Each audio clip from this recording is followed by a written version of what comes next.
Assalamualaikum warahmatullahi wabarakatuh. Apa kabar sahabat-sahabat mahasiswa semuanya? Semoga para sahabat-sahabat mahasiswa, sahabat-sahabat jurusan Anak Parit, dan masyarakat luas dalam keadaan sehat dan selalu diberikan kemudahan, kelancaran rezeki, diberikan kesehatan, dan diberikan kebahagiaan dalam menjalani kehidupan ini.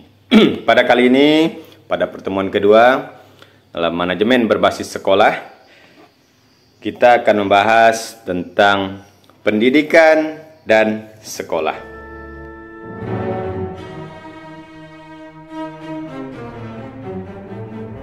Sahabat-sahabat semuanya, pendidikan dan sekolah merupakan sesuatu yang berbeda ya. Tapi antara pendidikan dan sekolah itu bagaikan dua sisi mata uang koin ya. Jadi saling berterkaitan.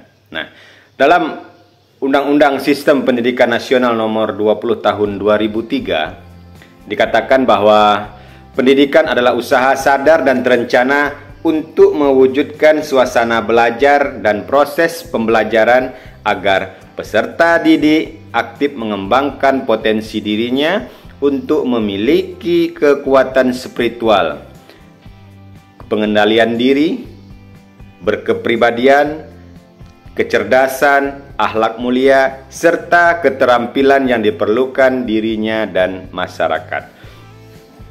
Sedangkan dalam Islam, dalam bahasa Arab, pendidikan berasal dari kata tarbiyah dengan kata kerja rabba yang memiliki makna mendidik atau mengasuh.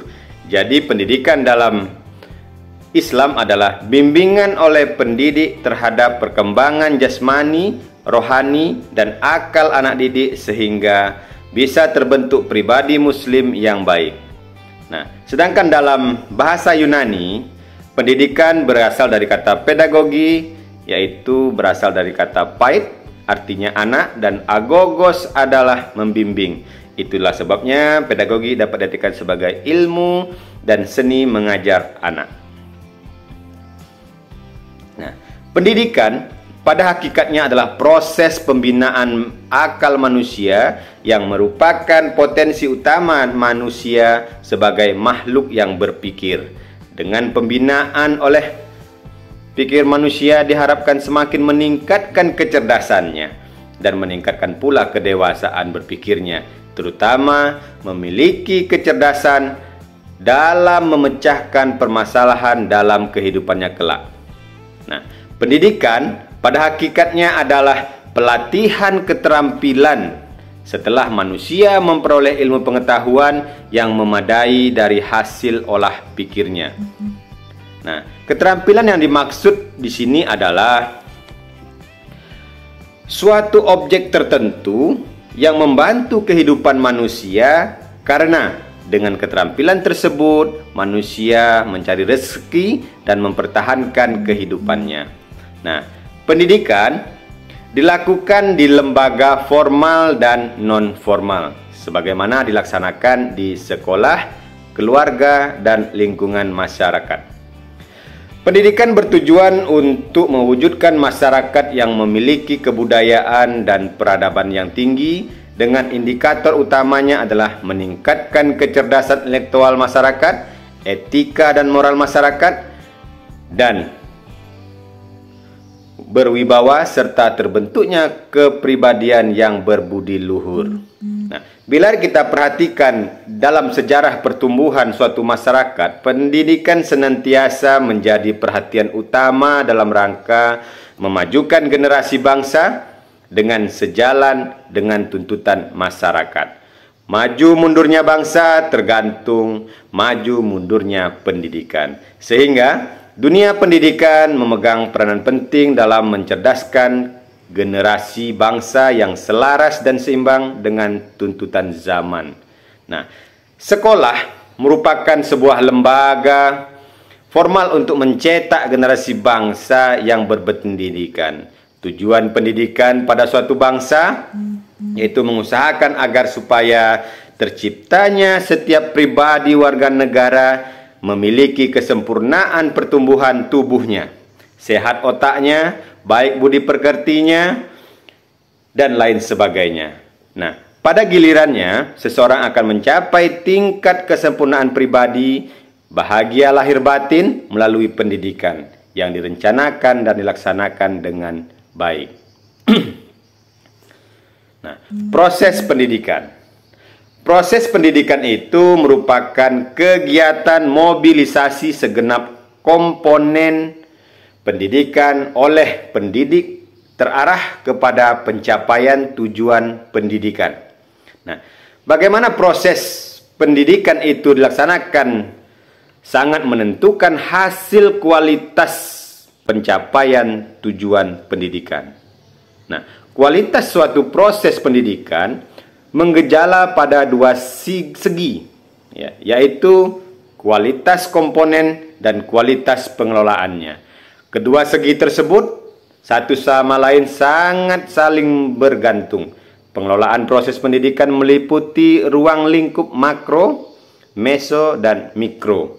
Nah, pengelolaan proses dalam lingkup makro itu berupa kebijakan-kebijakan pemerintah yang lazimnya dituangkan dalam bentuk undang-undang pendidikan, peraturan pemerintah, surat keputusan menteri, surat keputusan dirjen, serta dokumen-dokumen pemerintah tentang pendidikan tingkat nasional.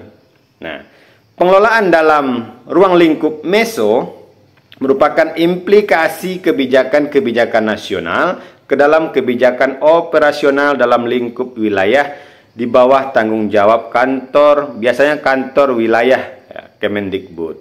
Nah, pengelolaan dalam ruang lingkup mikro merupakan aplikasi kebijakan-kebijakan pendidikan yang berlangsung dalam lingkungan sekolah ataupun kelas sanggar-sanggar belajar dan satuan-satuan pendidikan lainnya dalam masyarakat.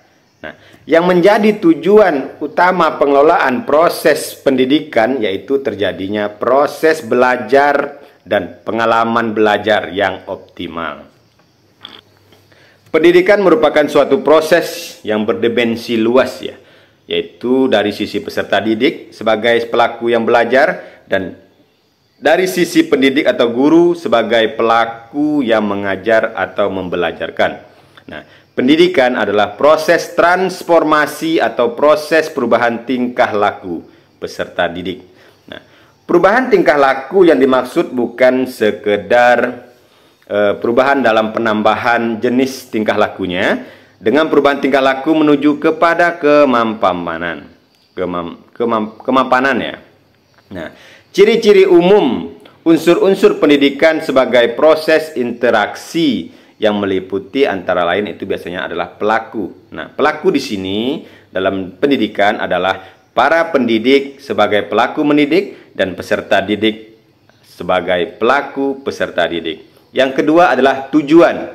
Nah, tujuan secara umum, tujuan pendidikan adalah membantu peserta didik untuk menjadi pribadi yang mandiri dan utuh menuju kedewasaan anak didik. Kemudian yang ketiga adalah tempat.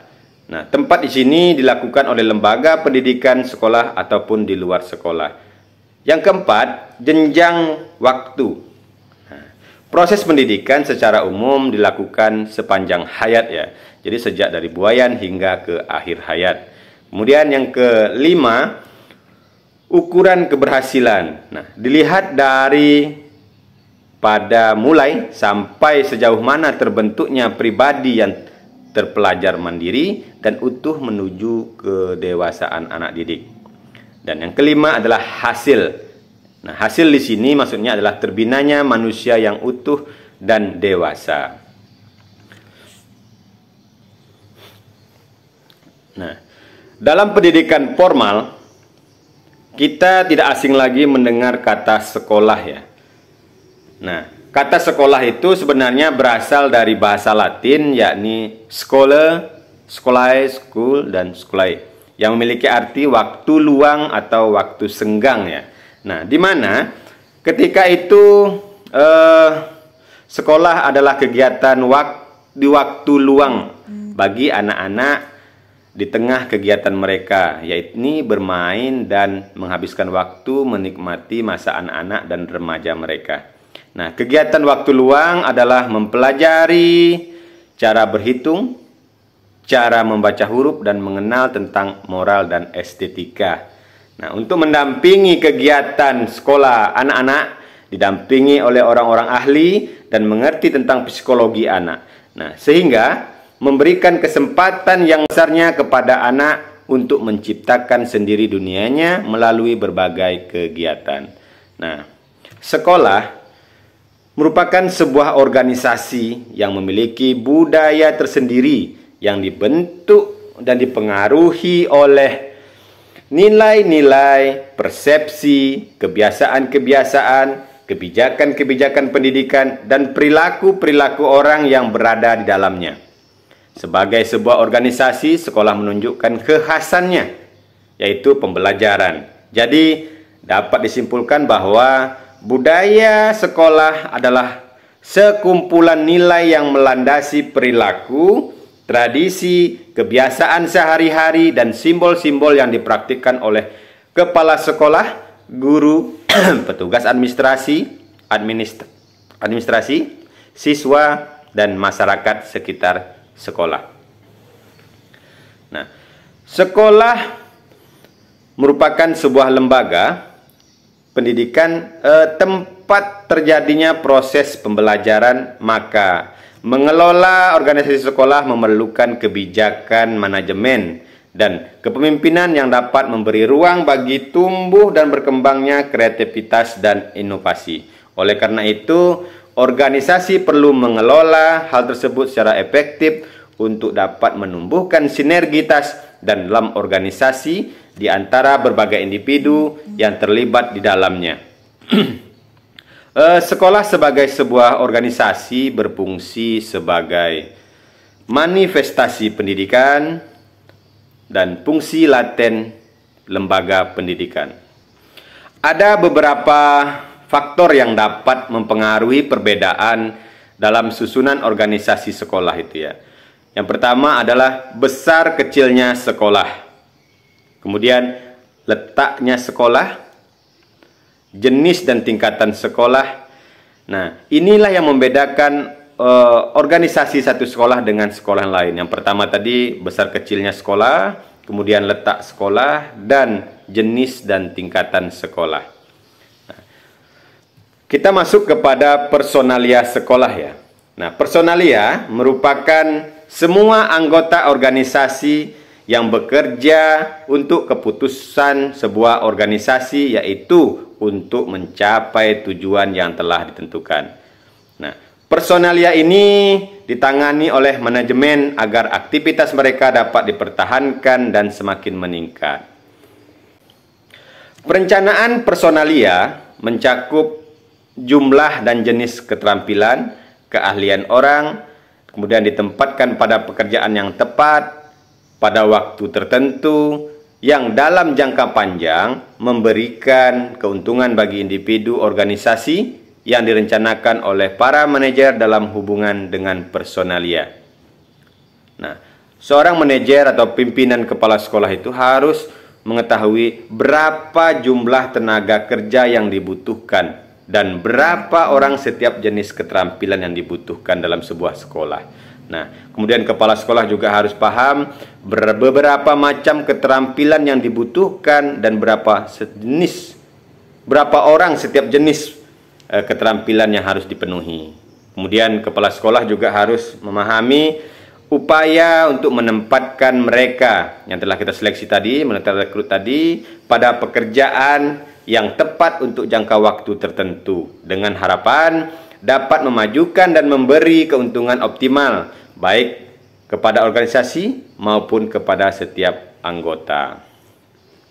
Selaku seorang manajer ataupun seorang pemimpin dalam sebuah lembaga pendidikan atau sekolah, maka seorang pemimpin itu haruslah menguasai dengan manajemen berbasis sekolah ini agar nanti dalam mengelola sekolah bisa lebih mandiri sehingga mutunya lebih baik lagi. Nah, itulah tadi uraian singkat saya tentang pendidikan dan sekolah. yang mana antara pendidikan dan sekolah itu tidak bisa kita pisahkan, karena memang sekolah membutuhkan adanya pendidikan dan pendidikan juga membutuhkan sekolah. Jadi antara sekolah dengan pendidikan saling ketergantungan ya. Nah, oleh karena itu kita dalam memanajemen sekolah itu juga harus kita memahami tentang manajemen. Menguasai manajemen, baik itu dari perencanaan, pengorganisasian, pelaksanaan, controlling. Ini haruslah kita jalankan dengan baik, sehingga apa yang diharapkan oleh manajemen berbasis sekolah itu bisa terlaksana dengan baik. Nah, saya rasa itu saja untuk ulasan kita pada pertemuan kedua ini tentang manajemen berbasis sekolah dengan subtema pendidikan dan sekolah. Semoga konten ini bisa bermanfaat untuk kita semua. Dan saya selaku dosen pengampu mata kuliah manajemen berbasis sekolah pada program studi manajemen pendidikan Islam Fakultas Ilmu Agama Islam Universitas Islam Indragiri Tembilahan, mohon maaf jika ada kata-kata yang keliru atau ada kata-kata yang tidak pas. Saya mohon maaf yang sebesar-besarnya. Saya Idrus Indrawan. Assalamualaikum warahmatullahi wabarakatuh.